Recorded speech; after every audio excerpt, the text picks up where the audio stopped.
This is Dr. Vickers with Texas Center for Oral Surgery and Dental Implants, and I'd like to cover some frequently asked questions that we receive about wisdom tooth surgery. Generally, after wisdom tooth surgery, you can return to full activity within 1 week. For our younger patients, usually a few days is enough to get back to most of your regular daily activities. For our older patients, maybe over 25 or 30 years of age, they sometimes take a little bit longer to get back to full activity, and I often advise them that they could have pain for up to a couple of weeks. So bleeding is variable. Some patients will stop bleeding very quickly after the surgery. Other patients will bleed even overnight to some degree. The most important thing is to keep track of how rapid the bleeding is occurring. If you feel like every time you remove the gauze, your mouth is filling up with bright red blood, then you need to continue to place more gauze into the site and squeeze with good pressure. In the end, pressure is the key to stopping bleeding from third molar surgery. Oral and maxillofacial surgeons are uniquely qualified to do both surgery and anesthesia. So when you come in for your third molar surgery, your surgeon will perform both the surgery and the anesthesia components of your care. We do this safely by utilizing our team approach and having qualified assistants in the room as well.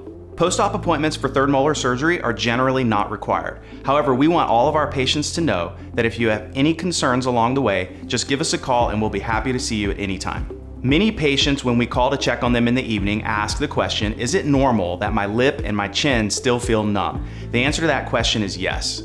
During your surgery, we use long-acting local anesthetics that last up to 8 hours.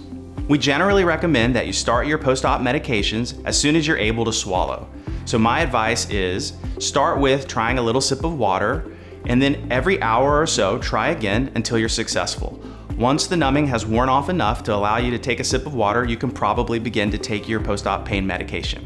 Most patients will require some strong pain medication for at least a couple of doses after this procedure. My general advice is to alternate your pain medications for the first 24 to 48 hours, and then if you're doing really well, you can start to drop the stronger pain medicine and stick with the less strong pain medication.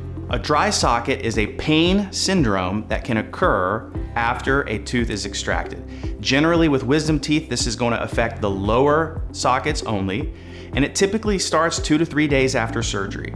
What we tend to see is that patients will be doing just fine, and then a couple of days go by, and then all of a sudden they have a sudden onset of increased pain. It usually comes with throbbing. They often talk about the pain radiating to the ears, and it's not usually well relieved with their pain medications. If you're concerned that you may have a dry socket, please give the office a call. We'd love to check on you and make sure that you're doing okay, and if you need treatment, there is treatment available. The good news about dry socket is it's actually not very common in our patients. We maybe see it 5 or 10% of the time at most. And there are a few things you can do at home to help prevent the development of dry socket. First and foremost, we want you to avoid drinking through a straw for the first several days after surgery. When you use your mouth rinse, we want you to be really gentle in the way that you use it. We want you to avoid vigorous mouth rinsing. Also, we want you to avoid forceful spitting. So if you feel like you've got a bad taste in your mouth or you need to spit, just want you to lean over the sink and just let the material flow from your mouth rather than forcefully spitting. Doing these things will help keep the blood clot stabilized, and ultimately the blood clot that forms over the tooth socket is what protects the jaw while you're healing. Most of our patients who have third molar surgery will receive an irrigating syringe in their post-op packet.